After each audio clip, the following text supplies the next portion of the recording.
शैलेंद्रसह यावेळची महत्त्वाची बातमी आपण पाहतोय। जर अमेरिका लादेनला मारू शकतं तर काहीही शक्य आहे असं अरुण जेटली यांचं विधान समोर येताना पाहायला मिळतंय। आजच्या घडीला सगळं काही शक्य आहे असं अरुण जेटली म्हणतात। जर अमेरिका लादेनला ठार करू शकतं तर आजच्या परिस्थितीत काहीही अशक्य नाही, सगळं काही शक्य आहे असं अरुण जेटली यांचं विधान आहे।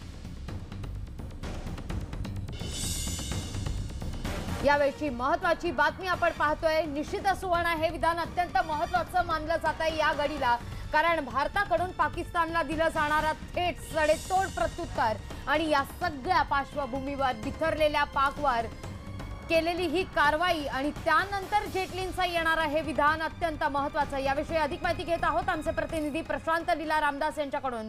प्रशांत, काय अधिक माहिती या संदर्भात जेटलींचं अत्यंत महत्त्वाचं विधान? केंद्रीय अर्थमंत्री अरुण जेटली यांनी अत्यंत महत्त्वाचं विधान केलेलं आहे।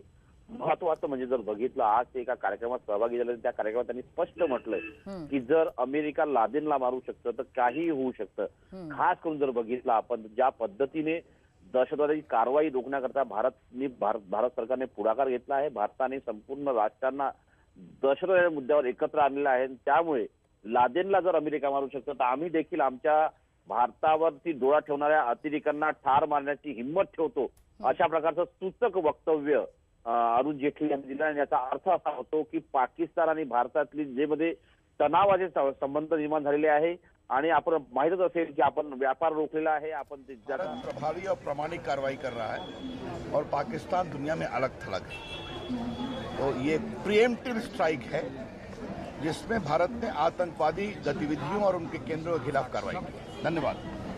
रविशंकर प्रसाद यांची प्रतिक्रिया येत होती। प्रशांत, आपल्याला थांबावं लागलं। रविशंकर प्रसाद यांनी प्रतिक्रिया दिलेली आहे। दिल्लीमध्ये वेगवान घडामोडी घडतात आणि त्यात अर्थमंत्री अरुण जेटली यांचं आलेलं विधान काय सांगा? खास करून ज्या पद्धतीनं अरुण जेटली यांनी नुकतेच एक काही क्षणापूर्वी विधान जे केलेलं आहे ते एका कार्यक्रमात बोलत होते, पण महत्त्वाचं म्हणजे त्याचे विधान अतिशय सकारात्मक आहे। आणि खास करून ज्या पद्धतीने त्यांनी स्पष्ट सांगितलंय की याच्यातून या संपूर्ण परिस्थितीमध्ये जर अमेरिकेने आपला दहशतवाद थांबण्याकरता लादेनला मारू शकते पाकिस्तानमध्ये जाऊन, तर भारत सरकार आपल्या अधिकार आहे, भारतावरती डोळा ठेवणाऱ्या जे दहशतवादी आहे त्यांना ठार मारण्याचा अधिकार भारत सरकारकडे आहे, भारताच्या लष्कराला आहे। आणि आम्ही सर्व ती तयारी करून तयार आहोत पाकिस्तानच्या सर्व त्या कुरघोडींना उत्तर देण्याकरता। आणि महत्वाचं म्हणजे जर बघितलं तर ज्या पद्धतीची तणावाची परिस्थिती निर्माण झालेली आहे पाकिस्तान आणि भारतीय सीमेमध्ये, अशा वेळी जर बघितलं तर यावेळेस कुठलीही कारवाई होऊ शकते। ज्या पद्धतीने आज सकाळी पाकिस्तानचं विमान भारतीय हद्दीत घुसण्याचा प्रयत्न होतो त्याला पाडण्यात भारत सरकार, भारतीय लष्कर, भारतीय हवाई दल यशस्वी झालेलं आहे। अशा वेळी हे विधान अत्यंत महत्त्वाचं मानलं जातं। एकूणच या सगळ्या संदर्भात दिल्लीत अनेक घडामोडी घडतात। सध्या दिल्लीत नेमकं काय चाललंय प्रशांत, काय बातमी मिळते क्षणाक्षणाची?